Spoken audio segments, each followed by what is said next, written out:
pessoal, sejam todos muito bem-vindos a mais uma edição do Vendas, Velhos e Vinho. Eu tô aqui do lado do meu amigo Zé, amigo de longa data, meu parceiro nesse nosso podcast. Tudo bem, pessoal? Como estão? E antes de mais nada, eu queria obviamente agradecer aos nossos amigos da Red Minds, toda a nossa plataforma tecnológica, onde fornece os estúdios de tecnologia para a gente fazer essas nossas gravações. Agradecer também o pessoal da Vinhos do Sul, Simone e Bira, que fornecem para a gente, fazem a curadoria e fornecem os nossos vinhos que nós abrimos aqui. E lembrar vocês que estão chegando agora, ou que já chegaram antes também, mas que ainda não assinam o nosso canal, assinem, liguem o sininho, deem o joinha no podcast, que isso ajuda a espalhar o nosso conteúdo para outras pessoas que podem ter interesse em conteúdos como esse. Pois bem, então sem mais delongas, Zé, vamos falar de vendas. Para variar. Mas eu estava pensando no dia de hoje, no podcast, no episódio de hoje, a gente falar sobre as 4 razões pelas quais um ser humano decide comprar alguma coisa. Esse foi um estudo que eu descobri ao longo do tempo e eu cheguei nessas 4 razões. E é interessante porque toda vez que eu falo isso para um cliente ou para alguém, eu falo assim, eu desafio você a pensar nas últimas compras que você fez na sua vida ou em todas as compras que você fez na sua vida e eu garanto que vai se encaixar numa das 4 razões.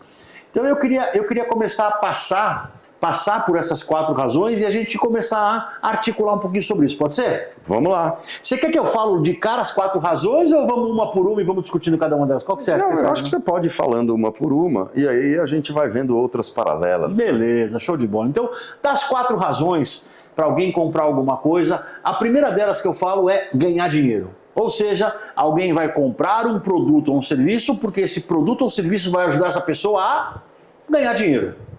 Eu acho que é uma boa razão, principalmente quando a gente fala de público B2B, né? Isso é bem simples de você raciocinar e o oposto também, né? Então, eu compro um serviço ou um produto para a minha empresa, se esse produto ou esse serviço me faz lucrar mais ou ganhar mais. E também tem o outro que a gente deve falar, que é reduzir custo. Ganha de um lado, reduz do outro. No caso da pessoa física, isso acontece, mas não tanto. Eu acho que na pessoa física, nesse caso, a gente vai mais para o desejo. Então, eu queria pegar esse teu gancho aqui, Zé, até para fazer algumas provocações e pensar. Eu acho que quando a gente pensa no B2C ou pensando na pessoa física, é assim, formalmente, oficialmente ou até racionalmente, pode até ser que uma pessoa fale, não, eu não compro nada para ganhar dinheiro. Mas, vamos lá, você é um trabalhador, trabalha numa empresa e sabe que a sua aparência, por exemplo, é importante para você desempenhar seu trabalho, porque você é da área comercial, está em contato com o cliente, não sei o que lá, parará. Então você vai lá e compra uma roupa bacana, um sapato bacana, compra um acessório, se é uma mulher, compra um acessório bacana para ficar visualmente atraente, assim por diante. Mesmo no B2C isso acontece. Então, mas eu acho que é uma pequena parte, porque, por exemplo, se eu for comprar flores para minha namorada, tudo não bem. é o trabalho, Mas, não porque é são nada. 4 razões, né? Não estou dizendo que toda compra se encaixa nas 4 razões. Toda compra se encaixa em pelo menos uma delas. Sem dúvida. Esse é o ponto. Então, eu acho que o ganhar dinheiro é clássico, né? E ele é bem importante. E você já citou a segunda, né, Zé? Que é o tal do economizar dinheiro. E eu acho que, e de novo concordo com a tua colocação inicial, no B2B talvez tenha mais força um negócio desses, mas eu acho que vale B2C também.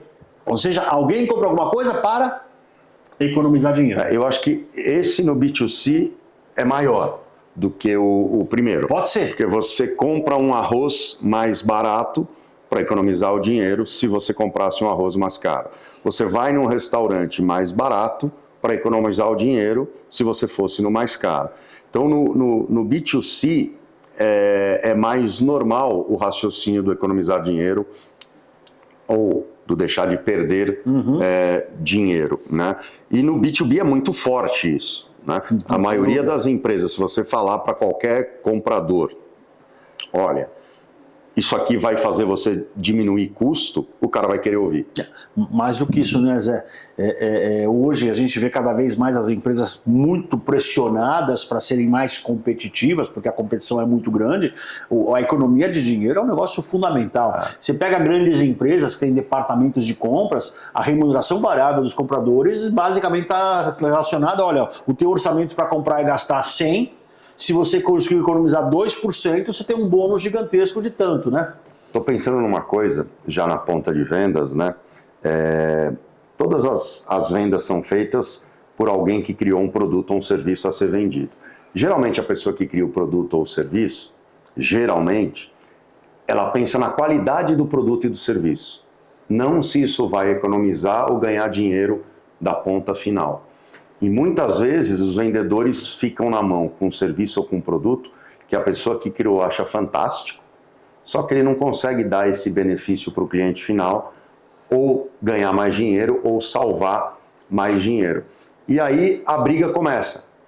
Não vende porque o vendedor é ruim, não vende porque o produto ou o serviço é ruim, quem é o culpado? Então, entender o que eu tenho para vender e qual é a necessidade do cliente que eu consigo sanar é muito importante no processo de vendas. E entender os 4 motivos é base para você construir qualquer produto ou serviço. Eu vou pegar esse teu gancho e vou dar até uma explodida um pouco, ampliando um pouco mais esse ponto, né? Porque eu acho que essa é uma das coisas que eu tenho trabalhado muito com meus clientes em consultorias de marketing e vendas que eu faço pela minha empresa, que é justamente envolver na estratégia de marketing e vendas da empresa, não só a área comercial, a área de marketing, mas a área de desenvolvimento de produto.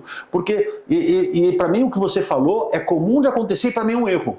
Eu desenvolver um produto pensando na característica do produto, sem olhar para o cliente... Qualidade do produto. Qualidade do produto, sem olhar para o cliente, é assim, você está basicamente batendo um pênalti, depois de dar 10 piruetas, não sabe se vai chutar no gol ou vai chutar na lateral, porque você está contando com a sorte. E é o que eu defendo com o cliente. Olha, antes da gente desenvolver qualquer produto ou serviço, vamos para o mercado, vamos estudar mercado. Você de produto tem que ir para o mercado, estudar mercado, entender o cliente, entender qual é a dor ou o ganho que ele quer ter. Aí você vai discutir se é só qualidade ou outros atributos fundamentais para aí sim municiar a equipe de vendas. E nem errar no teu speech para o cliente sobre ele ganhar dinheiro ou perder. Quantas empresas de CRM insistem em falar para o cliente final, eu aumento a sua receita? Aumenta nada. Ela otimiza processo, ela melhora a qualidade do vendedor, ela tem uma forma de você visualizar o que está acontecendo melhor, ela organiza tudo, está tudo certo. Mas não é isso que vai vender mais, né? Então, Zé, e acho que eu ia deixar saber falar para o final das quatro razões, mas eu acho que eu vou pegar esse gancho, depois eu recupero lá atrás, lá na frente. Porque eu acho que um outro erro que eu vejo as equipes de vendas cometerem, muitos vendedores cometerem, é pegarem o atributo de ganhar dinheiro ou economizar dinheiro, que são os dois que a gente trabalhou, e não faz uma pergunta sequer para o cliente e sai lá com um discurso, não, porque com a minha solução você vai ganhar dinheiro, não sei o que lá. Cara, você nem sabe qual é a dor do teu cliente. Aí qual é a necessidade ouvir, dele? Né? Exato. Não fazer aquelas perguntas poderosas para poder identificar o que de fato, aquele cliente, qual é o gatilho que gera emoção no cliente para ele tomar a decisão de compra. Sabe que isso é outro tema que a gente pode explorar em algum podcast, porque essa semana eu vi isso acontecer no escritório mesmo. Uma reunião com um cliente e o vendedor, na ânsia de fazer perguntas, falou: olá, tudo bem? Como é que você está? Antes da gente começar, você podia me falar da sua empresa? Aí quase que eu dei um tapa na orelha dele, porque assim, gente, eu tô brincando, tapa na orelha, tá bom? Fiquem tranquilos, eu sou um cara muito na paz. Mas dedicado e tal. Então assim, cara, não é que para você fazer pergunta é só pergunta que você tem que fazer a partir do primeiro minuto. Você conversa, as perguntas vão surgindo. Deixa a pessoa responder lá, tudo bem, exato, como é que você vai? Fala por que tá lá, você tá aqui para uma reunião e tal, não sei o quê. A gente faz isso e você, sabe? Mas não pá, na orelha. Então, para a gente começar, fala da sua empresa, por favor. Claro. O cara fala, porra, eu fui convidado para uma reunião, sentei aqui, o cara quer que eu abra caixa de ferramenta para ele. Mas isso dá um podcast inteiro só dessa conversa, né? Ainda mais a gente no Brasil, que é um país latino, né, que tem esse calor, essa intimidade. Porque dependendo da cultura que você tá... O cara levanta e vai embora. Depende da cultura que você está, ou o cara levanta e vai embora, ou se você começar com frivolidade, ele também levanta e vai embora. Ou seja, se você está numa cultura, ou numa cultura em que as pessoas são extremamente diretas, talvez essa abordagem seja perfeita. Mas no Brasil, essa abordagem talvez não é ideal. Por quê? Porque a gente gosta de falar, como é que tá, que time você torce, do futebol, da novela, ou qualquer outra coisa, para ter aquela quebra de gelo, para daí você devagarzinho entrando no assunto que você quer. Pois bem, mas vamos falar da nossa terceira razão para... não reparem, pessoal, o Zé, ele tá... Tô ruim da garganta. Tá saindo de uma gripe, né? Mas a gente não quis parar as nossas gravações por conta disso, então desculpem ele se de repente ele der uma tossidinha aqui a colar, mas acontece com qualquer ser humano. Mas vamos lá. Terceira razão. A terceira razão para alguém comprar alguma coisa é economizar tempo. Eu vou comprar este produto ou serviço porque esse produto me ajuda a economizar tempo. O economizar tempo não está junto do economizar dinheiro? Se você entrar na discussão que tempo igual a dinheiro, e eu não concordo 100% com isso, sim. Mas eu gosto de deixar separado. Porque, às vezes, o economizar tempo não é só uma questão de... Você tem razão. Vou pegar o teu vídeo que você me mostrou esses dias. Carro. Você tem razão. Eu compro um carro para economizar tempo de andar de condução. Exato. Mas eu não estou economizando dinheiro. Muito pelo contrário. Estou gastando mais para ter uma comodidade da economia do tempo. Né? Eu ia dar um outro exemplo, mas esse teu exemplo é ótimo, mas eu não vou perder também o gancho. Você me mostrou esses dias um vídeo que você está colocando nas principais redes sociais falando do agente de prospecção que vocês desenvolveram lá na sua empresa, né? Que faz com que o cliente, quando entrar em contato com uma empresa qualquer às 10 horas da noite de uma quinta-feira, não vai ter que esperar até sexta-feira às 9 horas da manhã para ser respondido, vai ser respondido imediatamente. É uma forma de economizar tempo. Uhum. E não tem a ver com dinheiro isso, tem a ver com o tempo efetivamente, o tempo da pessoa. A pessoa se sentir, nesse caso, o potencial cliente, se sentir respondido de imediato. Ainda mais nos dias de hoje em que o imediatismo é muito grande. A pessoa às vezes fala, pô, mas eu mandei mensagem 10 horas da noite, estão me ligando às 9 da manhã do dia seguinte, pô, esses caras são lentos demais, que falta de respeito comigo. Então, por isso que eu deixo separado. Eu sei que em alguns momentos talvez eles estejam andando de mãos dadas, mas eu via de regra, eu deixo separado. Mas eu queria trazer o quarto, e depois que a gente terminar isso, a gente vai poder explorar um pouquinho melhor. E para mim o quarto, ele apesar de ser um guarda-chuva muito amplo, ele é fundamental. Passei para você. Você passou para mim, Zé. Valeu, obrigado. Deixa eu tomar um gole d'água. A quarta razão para alguém comprar alguma coisa, eu chamo de sentir-se bem. A pessoa se sentir bem. Então, por que a pessoa comprou tal coisa? Porque sentir bem é também matar um desejo. Mas quando você mata um desejo, você se sente bem. Quando você... Vamos falar de CRM, a gente estava falando de CRM agora há pouco, né? E um erro do vendedor de CRM é dizer que vai aumentar vendas. Mas se você não perguntou qual é a dor do cliente, de repente o cliente nem está com tanto problema com vendas, mas ele está preocupado organizar a casa. Estão todos organizados, as informações estão nas cabeças dos vendedores, não no meu colo. Isso se encaixa muito mais no sentir-se bem do que no ganhar dinheiro.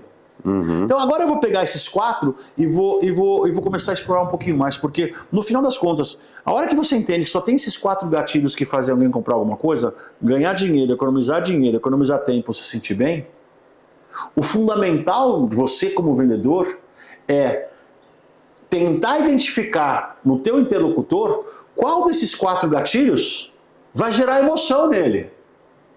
Porque aí a gente junta com um outro ponto, que é uma pesquisa que foi feita em Harvard, eu até já comentei em outros podcasts, que o Harvard fez um estudo em que chegou à conclusão que 95% das decisões de compras do ser humano são decisões emocionais. Independentemente se está comprando um palito de fósforo ou está comprando uma Ferrari. Decisões emocionais. Que depois se utiliza a razão para justificar a decisão emocional. E o emocional tem uma máxima que é muito verdadeira, que é dentro do CNPJ quem decide é o CPF. O CPF sente emoção. Exatamente. Por isso tanto faz se você faz negócio B2B ou B2C, a emoção é preponderante. Então olha só, se eu sei que 95% das decisões do ser humano é uma decisão emocional, e que as únicas 4 razões para alguém comprar alguma coisa, ganhar dinheiro, economizar tempo e se sentir bem, são essas, eu preciso descobrir na minha interlocução com aquele meu potencial cliente, qual dessas 4 emoções, qual dessas 4 razões vai gerar mais emoção no cliente, naquela pessoa. Porque aí eu consigo acionar o gatilho do gerar emoção.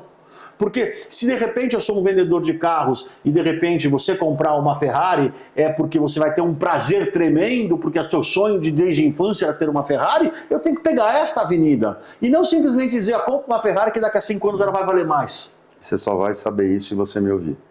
E para eu te ouvir, o que eu preciso fazer?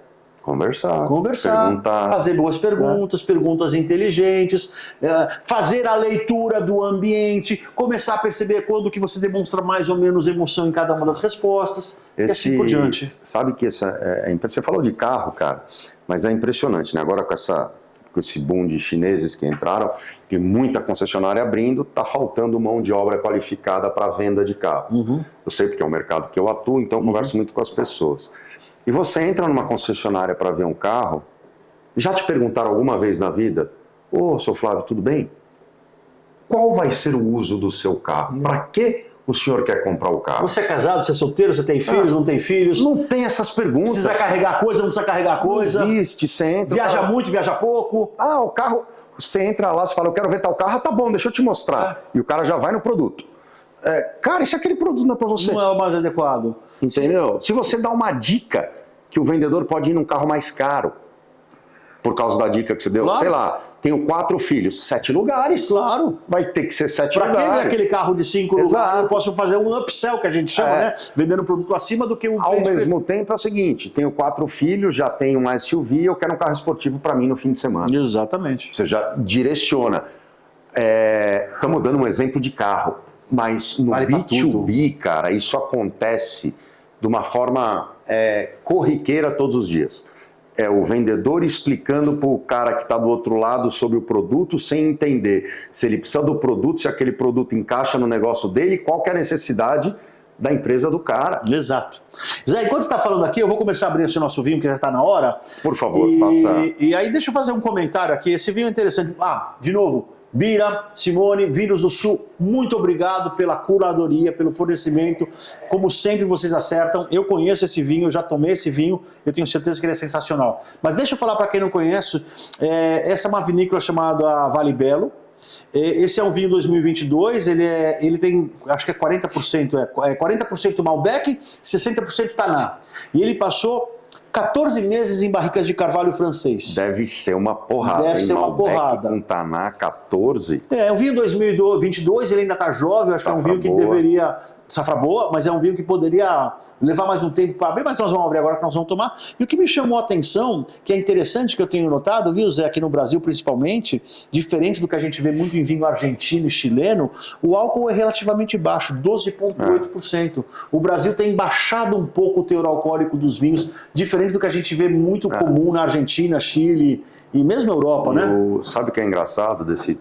Não provamos ainda, mas eu acho que vai ser o que vai acontecer. Tanto o Malbec quanto o Taná plantadas no Brasil, elas são uvas mais suaves do que o Malbec argentino e o Taná francês. O Taná uruguaio, desculpa. É que é uma uva francesa, mas uruguaio, eles são mais fortes. E aqui dentro a gente conseguiu que essa cepa fique um pouco mais suave. Então eles não são vinhos tão agressivos para pessoas que não gostam de vinho muito forte. Mas o engraçado, que é interessante, que uma boa parte dos tanás aqui no Brasil, eles vêm lá do Rio Grande do Sul, da Campana Gaúcha, né? Que é lá na fronteira com o Uruguai. É interessante que é um terroir parecido com o uruguaio, mas mesmo assim tem diferença, por mais que clima e região sejam parecidos. E aí eu acho que tem o tempo da parreira. Entendeu? Se você pegar essas parreiras de Taná no Uruguai, são parreiras de 50 anos, 20, 30, 40 anos. Aqui é parreira de 10, 15. Tanto é verdade que outro dia eu estava fazendo uma gravação que você não pôde estar comigo, eu estava entrevistando um cliente e amigo, e era interessante porque era um vinho da uva Marcelin. Marcelin, que se deu muito bem no Brasil. E se deu super bem, mas eu não sabia, ao estudar aquele vinho eu descobri que aquela vinícola foi a primeira vinícola que trouxe o Marcelin para o Brasil em 2001. Qual foi? Qual que foi? Meu Deus do céu. Tá bom, eu vou assistir outro. Acho que você faltou, Zé. Mas eu achei super interessante, porque se você parar para pensar, 2001 está aqui na esquina, tem 25 anos. Ou seja, como você falou, você pega uma parreira de Itaná, e eu vi, quando eu fui para o Uruguai, eu vi parreira de 50 anos, que tem um talo assim, assim grosso, o caule dela, né? A parreira mais antiga de Marcelã tem 25 anos no Brasil. E se é aquela ainda tá em pé, né? E Marcelã foram as primeiras. Pois é. Depois Quando você fala de Itaná e Malbec, vieram depois. Não tem 15 anos. Não vieram depois. Saúde, Zé. Olha Saúde. só, o nariz dele é interessante, hein? Eu tô ruim, né? Tá ruim. Tô com garganta ruim, tomando remédio. Mas... Então, você perde um pouco. Mas diz que esse vinho é bom pra garganta, né? Pelo menos eu me auto-engano.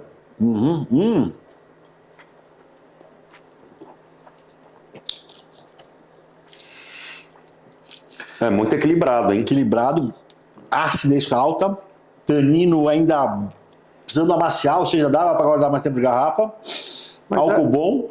Mas é o que eu falei, se você pegasse um bom Malbec argentino e um bom Taná uruguaio e misturasse, você ia ter um vinho mais forte. Mais forte. E isso eu acho uma coisa interessante também, porque apesar de ser um vinho que tem 14 meses de barrica de cavalo francês... Nada de madeira. Não tem aquela porrada do cara, porque... Nada de madeira. Uma das críticas que eu tenho ao Malbec argentino, né, Zé? Eu sei que a gente tem que falar de vendas, mas vamos só terminar o assunto vinho. Uma das críticas que eu tenho do Malbec argentino é que, às vezes você pega, a maioria dos Malbec que você toma no argentino é madeira pura, praticamente, né? Não sei o que acontece que aquele negócio fica carregado demais e, na minha opinião, perde um pouco. Então, vamos contar um segredo para todos. Você tem os vinhos que vão para as barricas e você tem grandes produtores em várias partes do mundo que colocam dentro dessas barricas tablets ou pedaços ou chips que eles chamam de chips de carvalho. Então você, além de passar um pouco o sabor da barrica para o vinho, aí sim você faz de forma artificial que esse vinho fique tão amadeirado. E você faz com que um vinho que fique 6, 7 meses na barrica pareça um vinho de 24 meses 36 meses na barrica. E sabe que infelizmente... Mas é mentirinha. Mas sabe que infelizmente tem outros produtores ainda que fazem coisa pior. Não é a maioria, são poucos, mas que eles colocam serragem de carvalho. Que inclusive é proibido por lei ser feito isso, mas tem muitos que fazem, ou alguns que fazem, depois eles filtram. Para dar esse efeito do carvalho mais rápido ainda. Mas a serragem é proibida. O chip não. O chip não faz mal. Não é legal. A serragem, o problema é justamente a microserragem fazer mal para o ser humano, né? Mas o chip não faz mal, é verdade. Não, é só mentira. E sabe que tem outros produtores, só para gente terminar o assunto, que fazem aquele que eles chamam de aduela de carvalho, que é pegar uma tábua de carvalho e aí põe no tanque de aço. Ou de polipropileno, e aí coloca ali para também... Aí a mentira é maior. A mentira é maior, porque nem barrica de carvalho passou. Né? Enfim, mas vamos voltar para cá, apesar que o vinho tá... Para os 4 motivos. Mas só último detalhe. Uma fruta negra espetacular. Belo vinho. Eu não estou conseguindo sentir buquê. Mas outro dia, quando o teu olfato e paladar estiverem melhor, a gente abre um outro desse, eu tenho esse em casa. Ótimo. E a gente mas é bom vinho. Bom vinho, né? Bom vinho, bem equilibrado, mas podia ter mais tempo de garrafa. Bira, Simone, obrigado mais uma vez. Valeu, gente. Muito bom. Mas voltando aqui por nossas 4 razões de tomar uma decisão e fazendo a conexão com a emoção, eu acho que é aí que está o pulo do gato. E aí a gente vai começar a juntar um monte de coisas, inclusive outros episódios nossos do podcast, da importância de você ter as perguntas poderosas guardadas na mesa e pré-preparadas para tentar identificar qual das avenidas do meu cliente é a que vai gerar a emoção, para gerar o gatilho da emoção, para você trabalhar um outro ponto que a gente já falou anteriormente aqui, que é, em vez de eu gerar a sensação do meu cliente que eu estou vendendo para ele, e ele sente dor por isso, gerar para o meu cliente o prazer de decidir comprar. Eliminar a dor da sensação de que me venderam para gerar a endorfina, o prazer da decisão de compra. Estou comprando uma coisa boa. Eu decidi comprar. Que me faz bem comprar. Exatamente. Mas você só vai conseguir isso na hora que você, ao ter consciência das 4 razões, você identificar qual delas é a que gera mais emoção para o interlocutor. E para cada interlocutor, pode ser uma diferente. Ou para cada momento de vida daquele interlocutor ou de situação que ele está vivendo, pode ser diferente.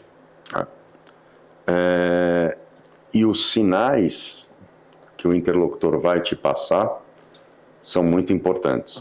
E aí a gente cai num outro problema, que é a leitura. Como você, como vendedor, consegue ler os sinais que o comprador o que a outra pessoa está passando para você. Porque esses sinais não só são preciosos, como também te dizem a hora de parar. Uhum. O que eu mais vejo também é o vendedor que continua. Ele chega no cara, o cara fala a necessidade, ele fala do produto, não teve liga, e ele continua. Não, porque meu produto faz isso. Não, porque também tem isso. Não. Você vê a cara da outra pessoa, já assim, cara, você não entendeu que eu não vou comprar essa porcaria? Eu tava ontem, é muito chato isso. Ontem eu participei de uma convenção de vendas. Um cliente meu de bom tempo, ele todo ano em janeiro faz uma convenção de vendas que ele traz os 80 vendedores e representantes que vendem os produtos dele no Brasil inteiro, e já tem alguns anos que ele me convida para fazer uma palestra durante essa convenção de vendas para esses vendedores dele, né?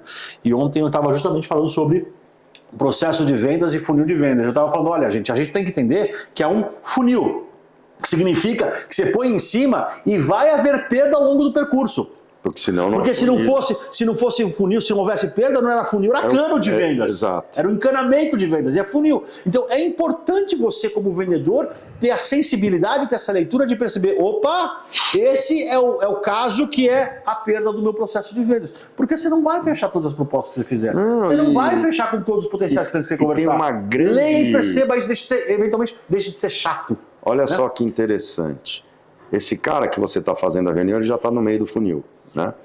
Teoricamente, se eu causo um estresse, eu tiro ele completamente do funil e jogo fora. E ele nunca mais volta. Agora, se eu chegar para o cara e falar assim, entendi perfeitamente, neste momento, não é o momento de eu te oferecer, mas eu quero deixar a porta aberta para no futuro te trazer outra coisa. Você coloca esse cara em cima do funil de novo. Pois é. Você não perde. Vou pegar esse teu gancho, é uma história que eu acho que eu já contei em outro podcast, mas eu acho que ela é muito válida. Nós trabalhávamos... O Flávio tá ficando velho, então ele esquece as histórias do podcast, viu, gente? É normal. Não é porque tem pessoas que assistiram um, mas não assistiram outros. É respeito ao nosso público, à nossa audiência. Tá certo. Mas você e eu trabalhávamos na mesma empresa e eu fui conversar com o tesoureiro de um banco para vender um serviço que a gente tinha para vender na empresa. E depois que eu comecei a conversar com o tesoureiro do banco, eu percebi que o que ele precisava a gente não ia atender. E eu voltei para a empresa e o nosso chefe, que era o chefe em comum, você era de uma área, eu era outra, mas a gente respondia para o mesmo camarada que era o presidente da empresa. Quando eu falei para ele que eu não ia vender porque o que a gente tinha para vender não atendia a necessidade dele, ele falou, você tá louco? Aqui nessa empresa a gente primeiro vende para depois entregar, não sei o que lá, parará, pororó, pururu. E eu sabia que se eu conseguiria vender para ele, eu conseguiria entrar para dar uma enganadinha no sistema, no produto que eu tinha para vender e o cara comprar. Mas eu também sabia que dali a 3, 4, 5 meses o cara ia perceber que não funcionava, ia cancelar o serviço e pior ainda, ia ficar pé da vida comigo.